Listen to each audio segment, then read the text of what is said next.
YouTube and you're live. Oh, we're live. Okay.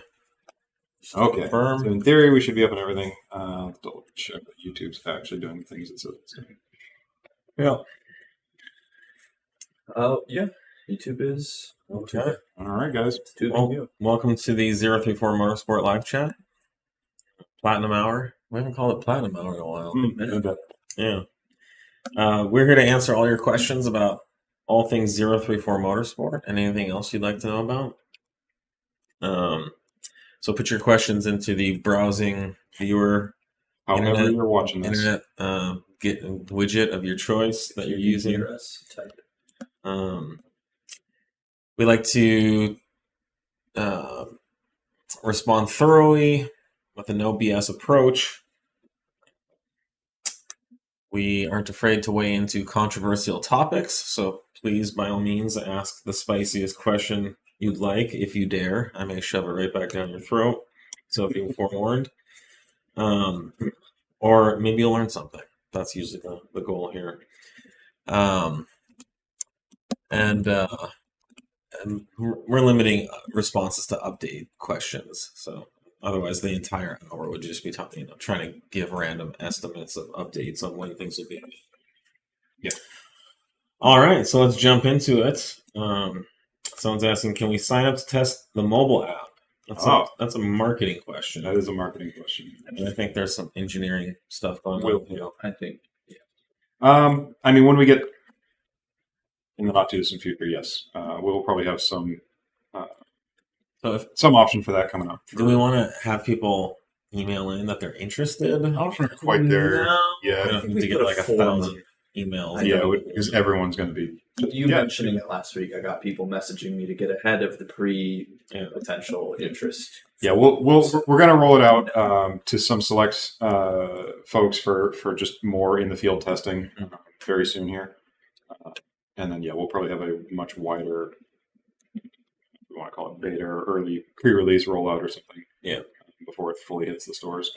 You might be able to. It's hard to answer this question. We haven't really opened up our public beta. Yeah, and I think everybody who wants the mobile app is going to probably want to quote unquote test it. So we don't need all of our customers. We just need a few people. So we probably will have no trouble lining up some people to test it. But just stay tuned. If we do need testers, we'll open it up and hopefully you'll hear about it. Yep.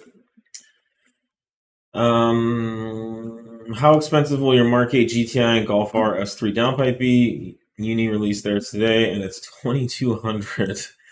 Okay, ours will be a lot less expensive than that. I think it's going to be comparable to the price of our Mark 7. The Mark 7 one, yeah. Which is $850, $900 range. Does theirs have like some guessy cat? Yeah, it's a guessy cat, 49 state. If you need a 49 state legal cat, I guess it'd be interesting to see what their claim, their flow improvement. Yeah, because that's what we found is there's not a lot on the table for the turbo options. At least you may as well just keep the Golf R factory turbo cat. The factory cat's 50 state legal, so I don't know how much more there's flows supposedly. I think there's probably my hypothesis would be that you're buying a $2,200 downpipe that's basically the same performance as a factory one with slightly worse emissions. So, ours will be a for racing use only. I believe we will use a Euro 3 specification cat, which is a very clean cat that matches, kind of like 2000s era emission standards. So very, very clean running for racing use. But yeah, I'd have a hard time coming to market with a $2,200 downpipe that's basically like a stock downpipe. Can I delete the SAI at the combi valves for an off-road use only B8 S4? Can I delete the SAI at combi valves? Do we support that? I think that's what they're asking. Generally, we have all the hardware in place on all of our production models, so no, not with an off-the-shelf. Now, if you put simulators in or whatever for the electrical stuff, it'll probably be fine. But that's not anything we've Yeah, you released or supported. You can't duplicate the resistance of the components you're removing, and that might work. We don't really support that because that's fraught with emissions problems. Nothing new to report on the Merc Racing supercharger. Oh yeah, updates. we had somebody asking about that. I mean, We'll have as soon as we have information we can share, we will share. It's imminent. Hello, saw one of your competitors has a bit of a larger fuel pump upgrade. Is it necessary to avoid the lean conditions that have been plaguing certain people? Okay, so if whoever's asking this has calipers, theirs is 0.01 millimeters bigger than ours. So 1/100th of a millimeter. Yeah. So that is not going to be a measurable or there's nothing on the vehicle that is going to be able to get any kind of performance difference or measurable. I'm trying to 0.01 millimeter diameter. Let's just convert that to inches real quick. Yes. Oh, yeah, you're getting into the into the thousands there. Let's see if I got something. Let's see here.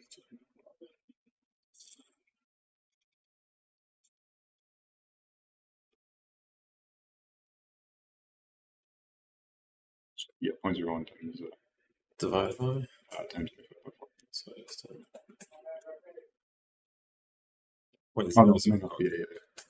No, 0.1.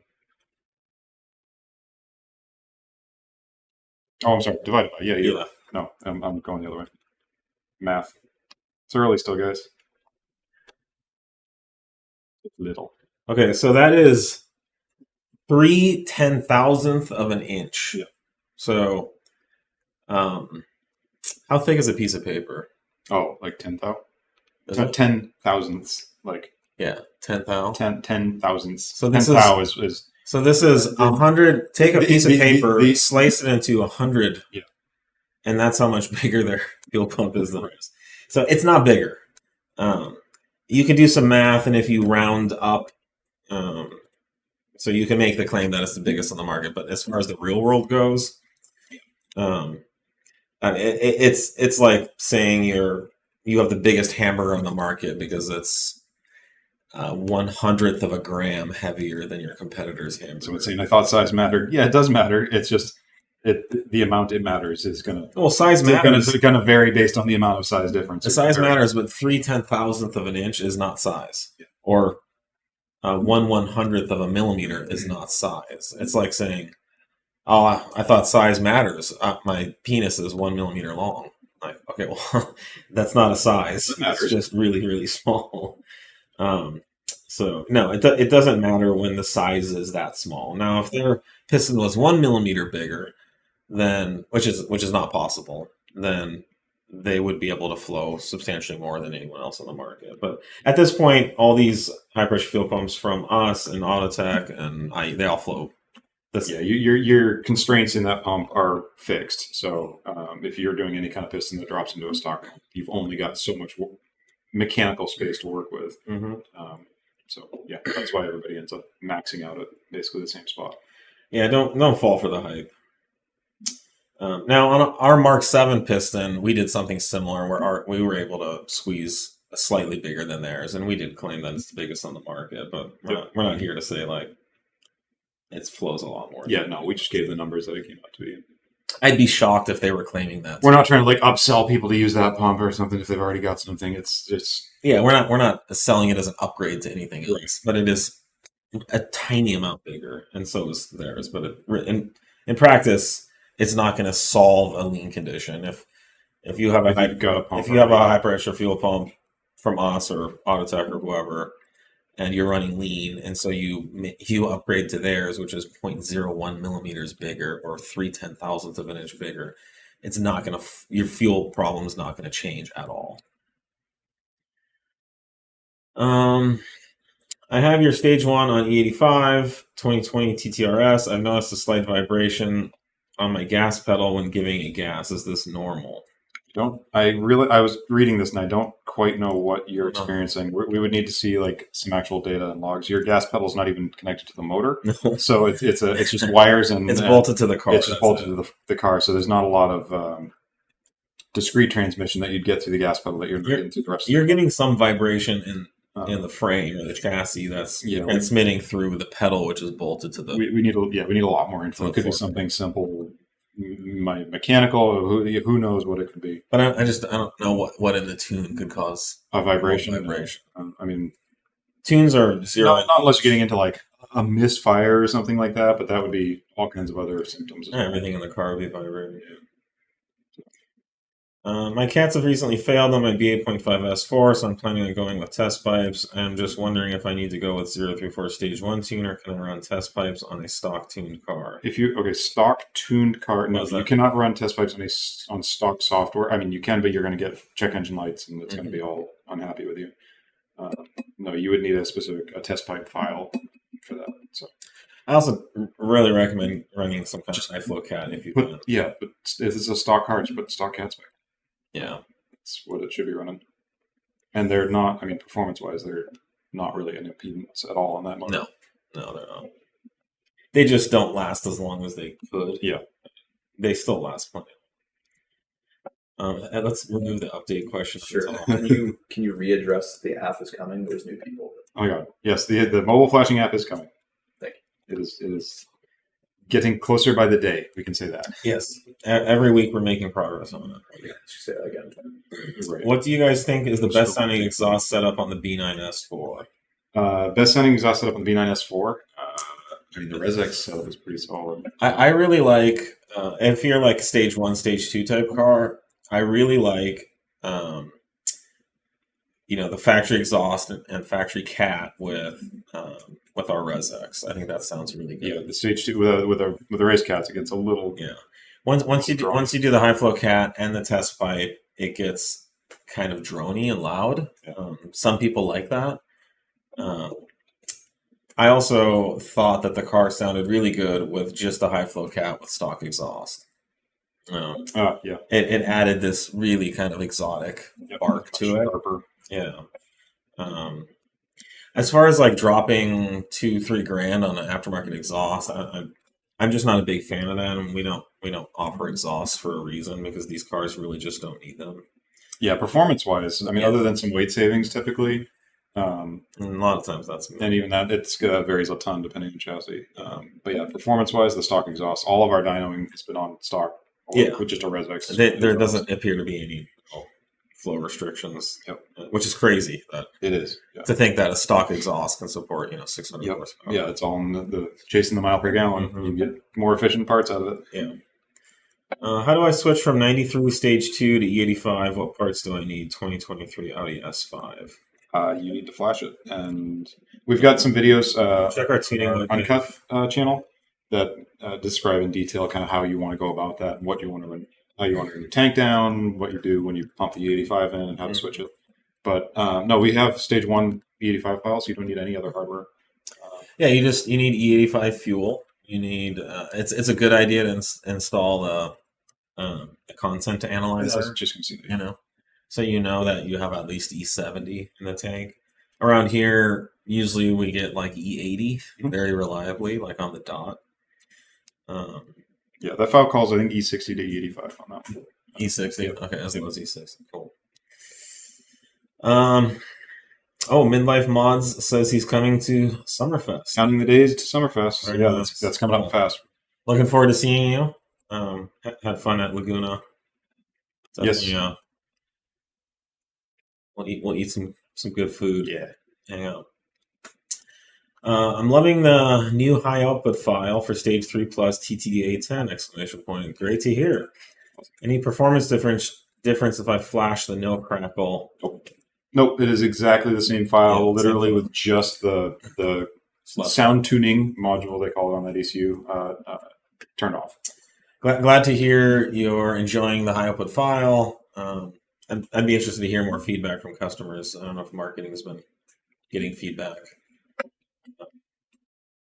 Or if any of you guys are out there running the high output file, comment here, or shoot us an email to like social@034motorsport.com and let us know what you think. But they are it's tough, right? Because there's this. Let me take a quick tangent on this.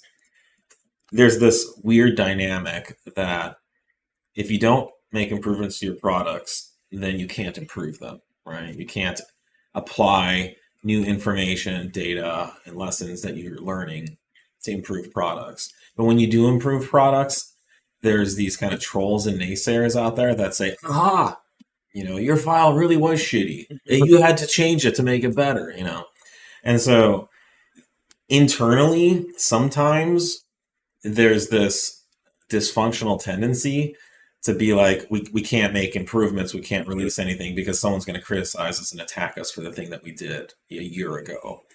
And so just letting the audience know and our customers know, like, we will deal with the trolls, we'll deal with the naysayers, we'll deal with the critics on the sidelines who are probably living in their mom's basement and just like to criticize people on the internet. We'll deal with that. But we will keep making improvements. Will this be the last update to these files? No. Are these files as good as they can be? No. No file. Yeah. Nobody's file is. Every file, everything on Earth can be improved closer and closer to somebody. The more time you spend in there, the more refinements, the more just minor tweaks here and there that really just help tighten up the system all around. We're always working on that on every file we've got.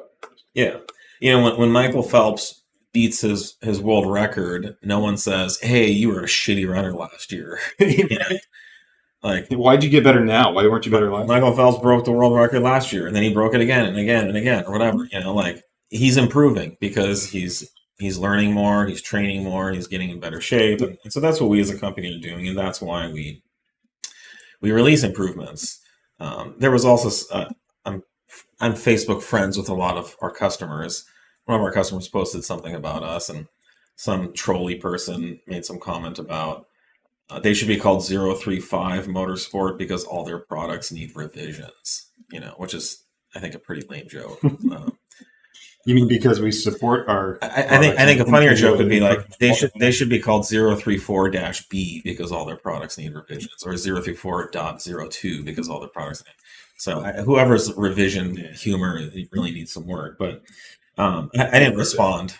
But it's just like, I'm sorry that we improve our products. I'm sorry we address issues. We're not like other companies that are like, oh, there's a problem with the product, well, fuck the customers. We're just going to like ride it out for as long as we can. Yeah, why don't you ask Audi or Volkswagen revisions on products? Yeah, or Apple or Android or Google. Or the millions of quantity of parts they're making. So. Yeah, every company. I mean, the U.S. military. Mm-hmm. NASA, the greatest. A lot of people don't like NASA these days, been politicized. But anyways, there's every engineering project, everything anyone has ever touched or worked on has a revision. This coffee mug has had revisions. That's right. This microphone has had endless revisions. Like, there's nothing in the world you're going to touch that isn't. Yeah. That hasn't had some sort of. So sorry for the tangent, but we did make improvements. We will continue to, and if you want to like use that against us, I'm sorry. We're not going to stop. You don't understand how any kind of development works, and the fact that we're still supporting and working on these. All right, with the recent controversy about lambda values, and everybody can check their own car, which would be the optimal lambda value at full boost for B9 3.0T in each stage. Yeah, it's going to vary a little bit, but generally, I mean, between 0.8 and 0.9 is typical. It's going to depend on exactly what load, what fuel, what your EGTs are doing. It'll be richer if EGTs are getting up there. Yeah. The problem is there's not one perfect lambda value for everything. It's like kind of like saying, well, what's the perfect temperature for the human body to feel comfortable in? Well, it depends. Is there wind? What's the level of humidity? What's the barometric pressure? There's all different kinds of factors. Is the temperature going up or going down? With lambda values, if you're in a condition where you have high octane and very low ambient air temperatures, you can absolutely run a leaner lambda value than you could if it was 105 degrees out on 91 octane, right? So there's not one, lambda value that applies to all conditions. And so there are times where our tune may target very briefly a 1.0 lambda value because the conditions allow it, just like the factory does. But then there's an enrichment process that quickly changes. And all this is in the context of how much fuel do you have. Are there times where you might want to run a 0.8 lambda value if EGTs get really hot and you have high knock activity and you need to cool the combustion chamber down quickly? Yeah, that would be nice. Can you? Absolutely not. Well, nobody can. It depends. Yeah, depending on we don't know what stage we're referencing. No, I'm talking about like stage 3 high output. Yeah, your limitations will change depending on the configuration. Nobody can run 0.8, reliably with the factory fuel system at the power level that would be expected of that. Yeah. So what we offer as a tuning and engineering company are tunes and calibrations with known safe lambda values that are optimized for the varying conditions that the engine operates in. At some point, you're going to have to trust your tuner that they're making good decisions about that. The ECU has tens of thousands of maps in it, and it's extremely complex at how it arrives at various lambda values and timing and balancing all the myriad of operating conditions that the ECU is managing. Yeah. And there's advanced modeling going on. The OEM in particular on this ECU basically just wants to run 1.0 all the time. Like that's which is what best for emissions is always targeting. Yeah. So since the 2000 era, that was a time where we started seeing we'd put a stock car in the dyno and it's running 1.0 under full boost, like a binary switch finally towards the red line where you might get some enrichment. Then it hits if it really gets hot, then you see it enrich down to 12.1 or 11.5 or something like that. But 1.0 lambda is what's most efficient and best for emissions, and in some cases they run even really lean. They can, yeah. Like I remember, there's different combustion strategies depending what ECU and engine we're talking about. But yeah, I remember the first time we put a B6 180 on a dyno, and it was like under cruising, it was like targeting like 20 to 1 AFRs. Yeah, it doesn't take long to get off a 1.0 lambda. Yeah, AFR goes super lean. Yeah, so anyways. What's the best way to figure out what stud conversion length you need when adding spacers for a 2023 RS5? I thought we had a list on the store that kind of described what spacer setups. I mean, there's no hard and fast rule here. You just want to have full thread engagement on your nuts. You want to have fully engaged nuts. You want to fully engage nuts, yeah. So at minimum, if you're adding a 10 mil spacer, then add 10 millimeters to the stock length. To the stock length, right? Now, what a lot of people like is having extra stud length. I mean, who doesn't need an extra long shaft, to thread your nut on? So that allows easier installing of wheels, and it gives you a myriad of options for wheel spacers. If you're ever at the track and you want to run 20 mil, you've got plenty of length to deal with. If you're OCD, like a lot of us are, and you want it to be perfect, then we do offer 3 different stud lengths, and then that's the scenario where you want to, basically add the thickness of your spacer and work back from there. Yep. Are there any other Audi models on the table for 034 upgrades in the future? Mm-hmm. Yeah, I mean, our core business model is to do performance modifications for like the GTI, the Golf R, S3, A3, S3, A4, S4, RS5, TTRS, RS3, stuff like that. Yep. And then once we've kind of done what we need to there, then we move into things like the SQ5, the Q7, the Q8, etc. So it's interesting that Audi's product line has exploded into the SUV market. Yeah, I mean, they're so capable. It's what everyone is doing. And they're really good. I drive a Q7 daily driver. I was daily driving an R8 before that. My Q7 has all of our stuff on it, including 315 millimeter wide tires. And it's actually a really fun, good handling car. It's not a razor sharp sports car, but I can F with a lot of people on the freeway when I'm bored, just in the handling department alone. Yep. I do a lot of driving in the mountains and stuff like that too, and I have a hard time getting the tires to screech. So we are moving into Q8 stuff. We just started releasing some products for like the All Track. We're working on some Q3 lift products. Yep, some C8 stuff coming. C8, yeah, and then there's the RS6 that we're releasing products for. Speaking of which, RS6 sway bars, practically the size of my wrist, are here. Some beefy big boys for a beefy big boy car. So tell customers to watch the It's Pronounced Vaguh interview video with Sean in his Pure750 S4. Yeah, we've had some people asking about it. Oh, I was going to say, this is a weird question. Now it's a statement. Get like color. Oh, yeah. Like, hey. I should have done italic. Yeah. Here's an idea, everybody. You should watch the Vaguh interview video with Sean about his Pure750 S4. There you go. Get the pitch on. Sean, one of our marketing peeps, was at Laguna with us a couple weeks ago. He owns a B8.5 S4. He's had the pleasure of having our Pure750 file being tuned on his car. And so we actually had that turbo and tune on his car at Laguna, and he drove it. And Vaguh YouTube channel. Pronounced Vaguh. Is the name of the channel It's Pronounced Vaguh? That is correct. Okay, that's very interesting. But you say bag because it's not pronounced Vaguh. It's pronounced bag, but it's spelled Vaguh. Vaguh. Why? Yeah. You'll have to ask them. I think this is a YouTube channel name that's yeah. just designed to create confusion, controversy, so people talk about it. Yeah, it went up. The video went up yesterday. Okay, the video's up yesterday. It's on their YouTube channel. It's pronounced Vaguh, which is pronounced Vaguh. Yeah. It's very That's what it says. It's bad to look out for their install video of our intercooler. Oh. Mk7. Oh, yeah. And they're doing a Mk7 intercool install video as well.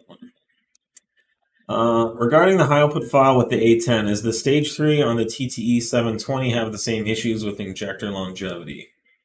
I mean, there's no difference between the It's the same injectors. It's the same injector. So that's going to come down to, what revision injector you're on and all the same things. There's no difference really in any of the control systems. But we did not do any revisions to the RS5 file. That file had a little different starting point on it. We've talked about doing some changes, but it does nothing. Yeah, we haven't released one yet, but we haven't done anything. I guess to the same. We will continue improving all of our files, just like the S4 files. I mean, we're constantly, like every month we release revisions. Mm-hmm. I'm waiting on an email back from the tuning team. Okay, well it's Monday morning. If you emailed them on Friday, they should be getting back to you today. We are closed over the weekend. And I don't know, just please, if you want help, we need more information than questions like this or statements like that. Yeah. I don't want to be snippy. I'm just saying, we can maybe help you and literally get you an answer if you just provide a couple sentences of what the question was and when. Yeah, that was very vague. Yeah. Or Vaguh. Nice. That one, I got a reply back on the lambda question. Yeah, seems to be between 0.8 and 0.9 lambda, but what should be typical lambda values for stage 1, which has no fuel limitations? Yeah, it's going to be between 0.8 and 0.9 typically. Yeah. 0.8 will be on, generally full load. It'll ramp down, obviously, from 0.9 once you first get into it and as boost comes up and all that. So, what does the factory run? 1. They run 1.0. Factory runs 1.0 until the very end of the pull. It might start doing something. Which is a big reason why factory limits power. You can run 1.0 on a low stress motor that has tons of headroom. And if you want more power, what do? You add 2 more cylinders. You end up with a 4.0 T. If you want more power than that, what do? you add some more cylinders, you add some more displacement, and you end up with a W12. Yeah, but there's no map on the factory car that will enrich beyond 1.0 based on load. It's entirely based on EGTs and other considerations. Yeah. So they're going to run 1.0 all the time. It's really in the tuning world that we run richer mixtures. Well, it's a preemptive thing versus reactive. Yeah. So we're trying to ideally you're trying to control that charge temperature and combustion chamber environment before it gets to an EGT reactive model.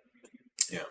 The other like I said, it's based on a myriad of variables, but like how close you are to the knock limit or detonation is also determines that. So if you're running like a 91 file that's really prone to detonating, then you may want to run a 0.75 lambda, and just really wash down the combustion chamber with fuel to bring the temps down and to reduce the volatility of the the combustion cycle.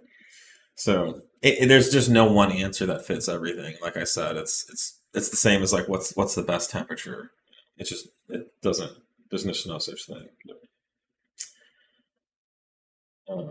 I think the best temperature is like Hawaii in March. It's not too humid. No, it's just humid enough. Just humid enough that you can't tell where your skin ends and the hair begins. It's wonderful.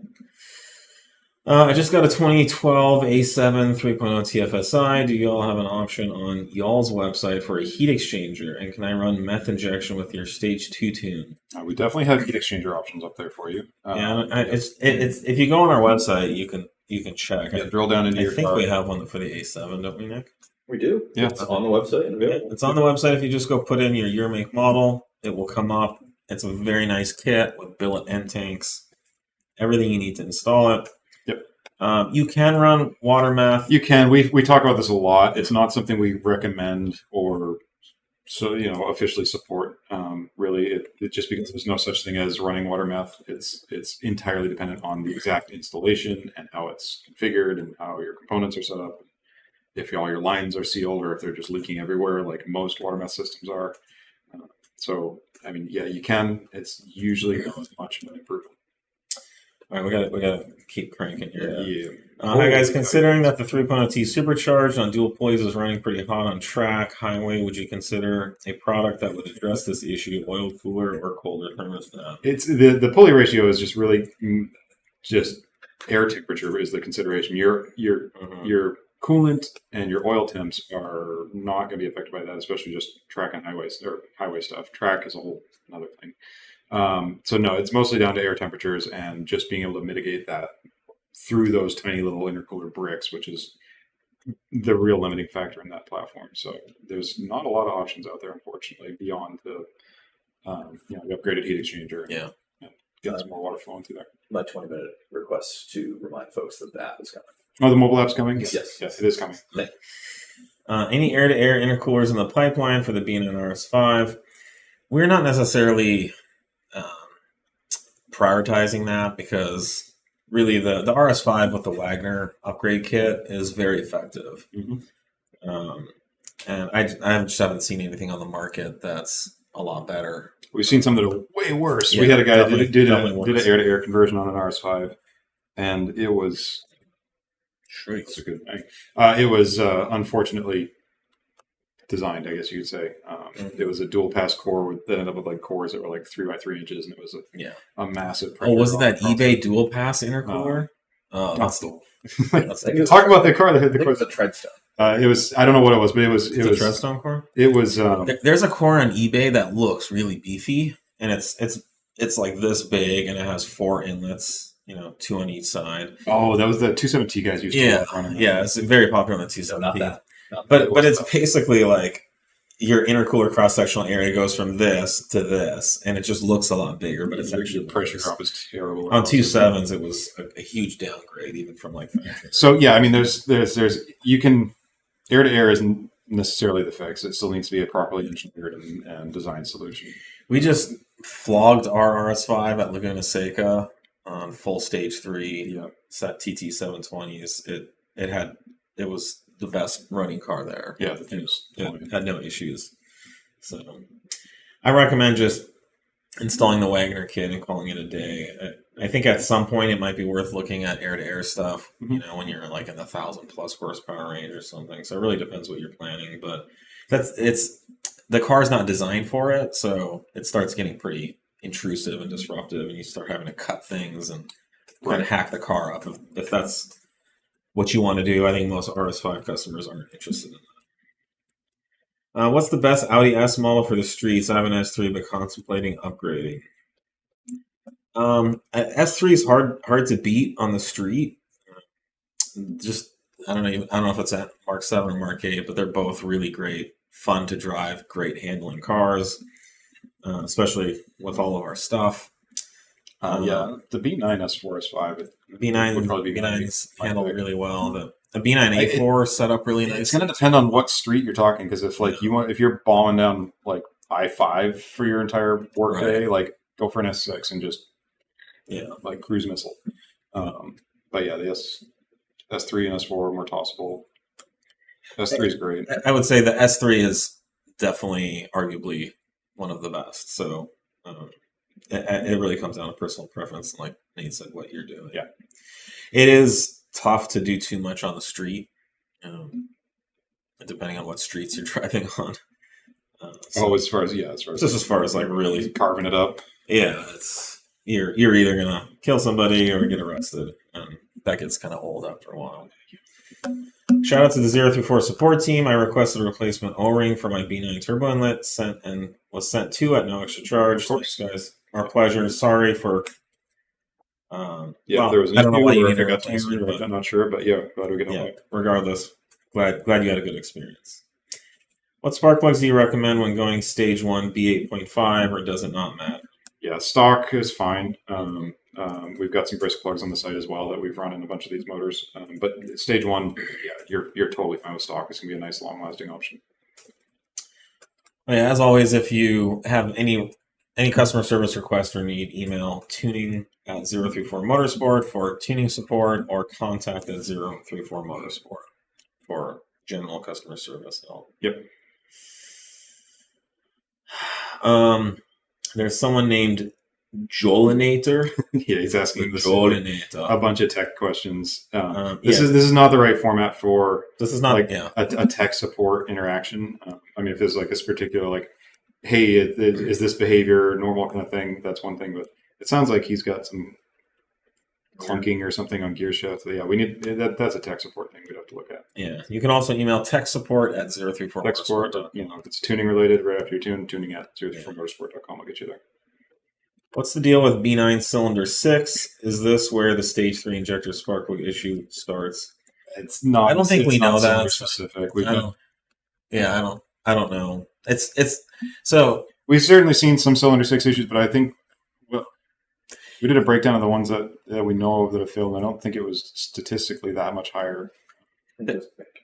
There have been applications over the years that we've worked with, where due to some, design compromise, say with the intake manifold, more air gets to some cylinders than others. And so one cylinder can starve, and you do see cylinder number 5 always blows up in every single failure.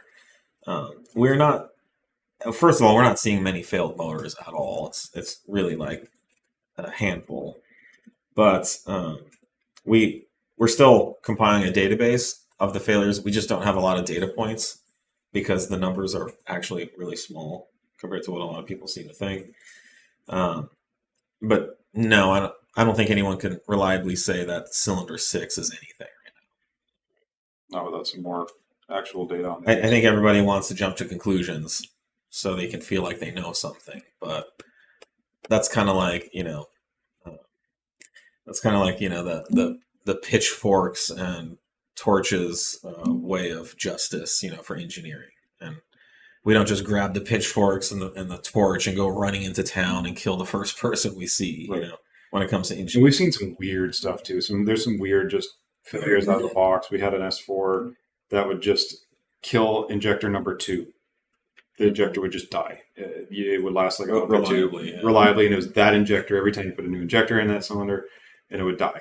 It was the ECU that was taking that out. We ended up determining. We swapped the ECU finally, and it's been good to go. So there can be some really weird things where your causation and correlation is kind of tough to really isolate in a scientific way without a lot of time.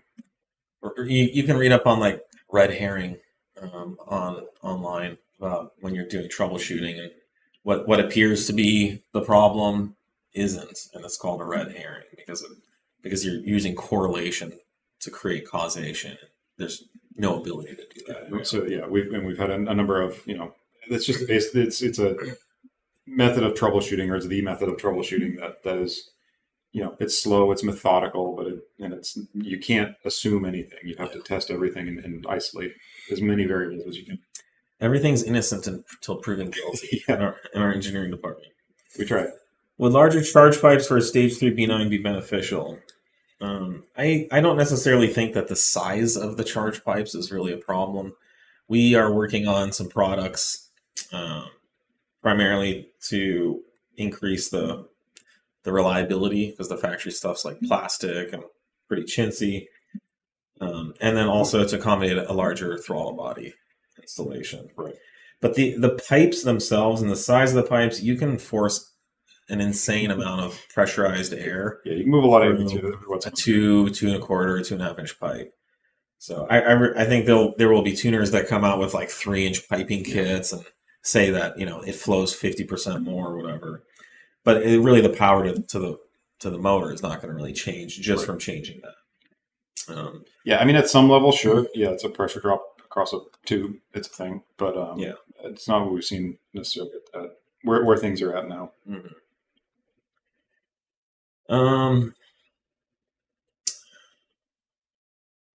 you tell me more about the vacuum problems? Many have problems with coolant temperature too high. Some have less performance due to weak or incorrectly controlled vacuum and wastegate. B9 S5. Yep. So this is definitely a thing in these motors. There's a vacuum actuated. You think of it like a clutch, basically, on the water pump to allow it to bypass coolant around the impeller and basically not pump a bunch of water through the motor if it doesn't need to. That actuator piston has been prone to leaking, and then you end up basically it's a vacuum line going to that piston, which is now leaking coolant past it. So you're just vacuuming up coolant out of your water pump essentially, and then you've got this residual coolant now in your vacuum lines, and then it's going to just live there through whatever components are on that vacuum system, which includes the wastegate and a couple of other actuated valves. So yeah, it can cause all kinds of weird boost control issues, wastegate issues. It can actually get up to the gate itself if it's in there and propagates enough. So yep, it can be a mess. I was wondering if the bump steer correction for the MQB was going to come out soon. We're working on it. There's not an easy bump steer solution on the MQB, simply due to the way the tie rod connects to the steering knuckle. Yeah, those get tricky because you got to move all of your pivot points to. Yeah, we will be releasing a ball joint that has more or less a fixed bump steer correction built into it. It may not actually end up being adjustable, but stay tuned. We're playing with some ideas that could allow it to be adjustable. There's another company out there that offers an adjustable bump steer, adjustable tie rod, and there's actually very little to no adjustability in it, even though it's adjustable. There's just not enough. You're so constrained, yeah. You can't move it enough to match. Without doing a redesigned strut, I don't see. I haven't been involved in that. The only way to do it is I'm just spitballing. Flip the tie rod to the top side and make it adjustable that way. We used to do that on the old the old Audis, the old B3s. It's a common thing to do, but now you're getting into like full spherical stuff, and it's just not very streetable stuff. It doesn't last very long, especially in climates where there's snow and salt on the roads and stuff. So stay tuned. We'll continue to develop those MQB handling parts. Does your TC tune resolve the common gearbox jolting and other issues in a 2010 B8 S5? I know this has come up before. I mean, it depends on your car. If you're mechanically sound, then it very well may. I mean, people have claimed that it's not something we specifically set out to do. We do refine quite a few of the, clutch engagement maps and rates and all that kind of thing. So yes, it very well may reduce that. Mm-hmm. But yeah, without knowing your specific setup and mechanical condition of what's in there, it's hard to answer. We were talking about doing a revision to one of the tunes. That's ECU side. That's some, and we have that. That's the what do we call it? The B8.5 smooth thrower. But that's for B8.5. Yeah, that's nothing to do with TCU or clutch engagements. I just got the rear sway bar with the Dynamic Plus, but I still hear clunking noise. You guys know what it might be. It sounds like you had clunking before you installed the sway bar, so the sway bar is not going to fix a clunking sound. Yeah, unless you've got like bushings that you replaced in the process. Yeah, unless your old sway bar was clunking for some reason. And if the sway bar is clunking after you installed it, it shouldn't be. So something's wrong. You can completely disconnect the sway bar too and see what noises are still there. I would say that's all part of the. This is going to be talk to tech support. It's going to be part of the diagnosis. You could try emailing tech support, but they're not going to be able to tell you anything that different than I'm telling you. You're going to have to get under the car and figure out what's wrong. It's your car. It's clunking. Our sway bar does not clunk. Doesn't make clunking sounds. So you need to figure out what's wrong with your car. It's easy to isolate. You can disconnect things, but it's Best thing to do is get the car in the air and start like grabbing things, and maybe you can get a crowbar in there and see if anything's loose or moving. Mechanical troubleshooting is really hard to do remotely. I love everything you guys do for the B9 platform. Why are a lot of things not available to order on the site? How much longer do we have to wait for advanced? You snuck in an update there. I see what you're doing.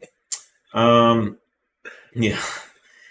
As far as availability, we are strained on our inventory levels more than we'd like to be. I think everyone's struggling with this. Any strain is more than we'd like to be. It's been really tough since COVID to reliably work with companies and get suppliers, and there's just been one disruption after the other. I mean, even Audi and are having issues. The ripples are still out there. Ukraine war. It's huge. It's funny, like I'm into speaker building and we use a lot of Baltic birch, and like the price of Baltic birch like tripled. Apparently all the Baltic birch comes from Ukraine. So there's just been, Audi R6 chassis harnesses used to be made in Ukraine and now they're made in Spain. So it's so far flung and widespread. Like, I mean, I was reviewing some of the design stuff on our cables, on the PCBs of the cables, and just going over some details and why we ordered these components. It's like, because we couldn't get any other components. So right. The designs are very dictated by just literally what physical components we were able to get a hold of for that cable for the time we need to manufacture it. So as far as how long, usually we try to put ETAs on the product pages. If you really want our parts and it's not in stock right now, I'm sorry that this is the best suggestion, but the reality is the best thing to do is order it, and that way you get in line. Yeah. So as product comes in, it ships to you. What we find is some customers don't want to do that, and they never get in line, and the product that comes in just satisfies the people who've ordered, and it's never in stock. So we do ship the product. Sometimes you have to wait a week, sometimes it's a month. But if you buy it and you get in line, it's a first come, first serve type situation. So we're working to get away from that. Yeah, we're trying to stock up. It's just a matter of we have some big projects internally to restock, and using different suppliers and different supply chains and hiring more people, and we know what the problems are. We know how to solve them. We're not going to get to gory details, but it's been a challenging time. And as a CEO, I network in this industry and others, and everybody's struggling with inventory. So it's a big strategic problem in this current climate of staying in stock, getting supply. Yeah, we need a new Very name challenging. for it because everybody thinks COVID's over. So there's got to be some other supply chain disruption Mageddon thing. 2023. Yeah, something. It's just 2023. The world. Okay. Well, and it's COVID, it's the Ukraine war, it's climate change events and flooding and earthquakes. So everything's interconnected. You haven't said inflation yet. Inflation is That's an easy. inflation is a result, just like being out of stock is. It doesn't matter. All this stuff has caused inflation. It's caused strained supply chains. Yeah. I mean, if it was a matter of like tweaking the cost or the price a little bit to make it happen and get here in a day, that's an easy thing. What happens when every company in the world can't get enough product? Prices go up. Supply and demand, simple. So that's why we're having inflation too. What we don't have is a recession. People are spending lots of money. Everybody seems to have jobs. So that's going well. We just need more inventory. Another 20-minute reminder to... oh, yeah, the flashing cable kit. Yeah. Yeah, we're working on wireless mobile flashing. It's coming. Well, the dongle you already have will be able to do it. Chances are good, yes. Would you like to sell your prototype world record wheels off your RS5? I would love to have them. I'll pay top dollar for a used set of wheels. So the 18s. Yeah, sure, why not? We don't have them. Huh? We only have one set. We can get more. I mean, we can always order 20. It sounds like some people want. You want 20? The 18s are desirable. Are there drivability noticeable differences with the new TTE810 Stage 3 Plus how to file, or is it mostly behind the scenes type safety? I think it's all behind the scenes stuff. Yeah. There were some tweaks on some of the latest things on like sustained track driving. We adjusted basically some of the power D rates depending on coolant, air temp, that kind of thing. That would be the only noticeable thing I can think of offhand. Yeah, I'll say you like on track. You notice a more aggressive D rate of power as the engine heats up. Yeah, that's probably the only thing you'll notice. And in fact, I think it might even be a little bit better in some ways. Yeah, no, I think if anything, it should be I don't know, refined feeling, you could say. But the power D rate is critical for the added safety. It's a result of the cooling system. If at some point we can improve the cooling of the car, which we're working on that too. Then the D rates won't need to be as aggressive. Well, no, they'll be there. They just won't come into play. If everything's maintaining a better temperature, then they just won't come into play. They'll be just as aggressive. Yep. They'll just never happen. Yep. I guess I meant to say they won't happen. You won't be into that. Will you ever start offering custom TCU files? Simple things like a lower fuel cut. A lower fuel cut. I'm assuming launch control. Wants to launch at like 1,000 RPM, not at 1,800 or something. I don't know if they can even. Yeah, the TCU gets really pissy if you get too low on the launch RPM. Why would you ever need to launch? I don't know. It sounds like you should just like mash the pedal. You can. You don't. Yeah, you don't also have to floor it. So keep that in mind. You can launch at 1,800 at like 50% throttle and roll into it. But yeah, a full power launch at 1,000 RPM with TCU, I think, if I'm remembering the testing, gets a little pissy.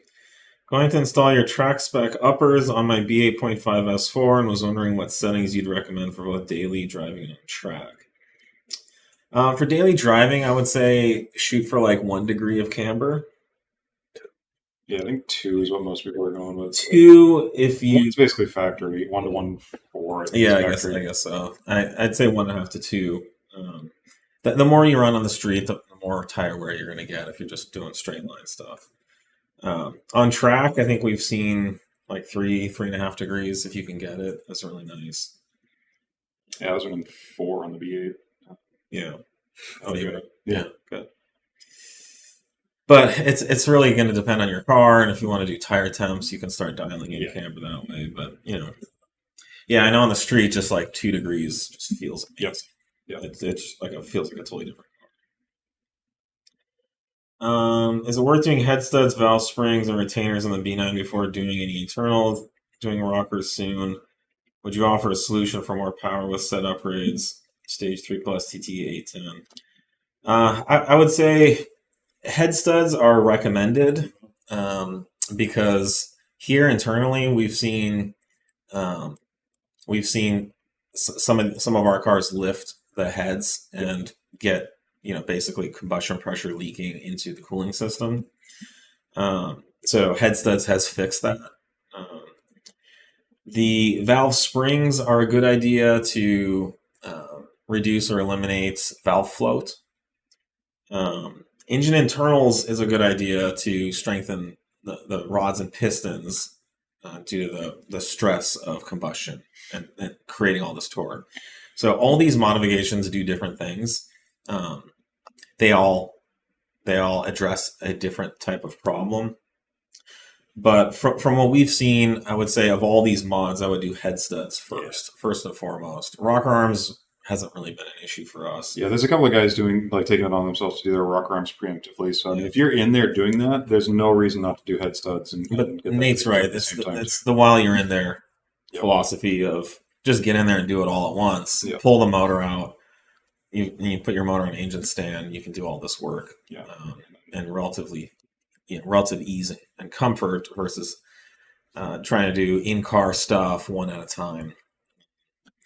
So but if you want to go full out, head studs, valve springs, rods and pistons, are a great idea. We have rods already. We'll be releasing a 4J piston soon, and those will be in stock on the shelf with slightly lower compression ratio, which only helps at these high power levels, and a substantially stronger piston than the factory. So it's an exciting time for the B9. Stay tuned. Yeah, with those mods, I think the follow up to that question was, is there another file or a more spicy file that would be available? And that's not those components aren't necessarily limiting the power output on that. No, that's going to be fuel related. Yeah. Any of these mods will simply allow the motor to give you a bigger margin of safety, right? Which is always nice to have. Yeah, especially if you're doing a ton of drag racing or any kind of track tuning. I haven't heard of anyone, having a rod issue yet, which is surprising, but it's just a matter of time before we start throwing rods. A lot of questions. This fellow's been very excited to hear his answer on this. Which one? The CA6 sway bar feedback. Do you guys have any review out there for the sway bars and the A6 C8? Really happy to know what it brings, what the experience is like installing one. What does your sway bar do with the comfort of the A6 C8? Sway bars and links always needed. Can it be fitted on the C8 with air suspension? We just released this product like last week, so I don't believe we have any reviews. I will say, from my experience, I would recommend doing the sway bars and the end links because these sway bars are almost 400% stiffer than the factory ones. 700 on the A6. Yeah, the A6 is huge. 700 the on the A6 A6. is like twig comparison. Yeah, 700%. So the factory end links just aren't that strong. The last thing you want is to be in a corner and have your end links break. You're going to notice much flatter cornering, much more responsive steering. It's going to make just driving around town more fun. And then if you really want to go faster on a corner, the car is going to be more balanced and flatter, easier to control through the corner. So I thought we were talking about R6 sway bars. The A6 sway bars we released a few months ago, but I'm not sure if anyone's left reviews for those. Not yet. You can tell the gentleman to email in contact at, and we can answer more questions directly. Yeah, you can email contact at if you'd like as well, but I can't recommend the modification enough. These sway bar kits are the kind of perfect street driving upgrades to do. It won't change the comfort of the car at all. Your car will still ride nice. You're not going to notice like a lot of vibrations or anything like that by any means. But sway bars are a really good low compromise upgrade. I strongly recommend it. Yep. I don't know. We're just about running out of time here. So, well, thanks, guys. We have a ton of questions left, so apologies for those we couldn't get to. There's a lot. No, there's no way we're going to get to all of this. Okay, well, thanks again. Hope you guys have a great week, and I think we should be seeing you maybe next week. Well, hopefully we'll see some of you this weekend. Summerfest this weekend on Saturday. Yep. All right, cheers.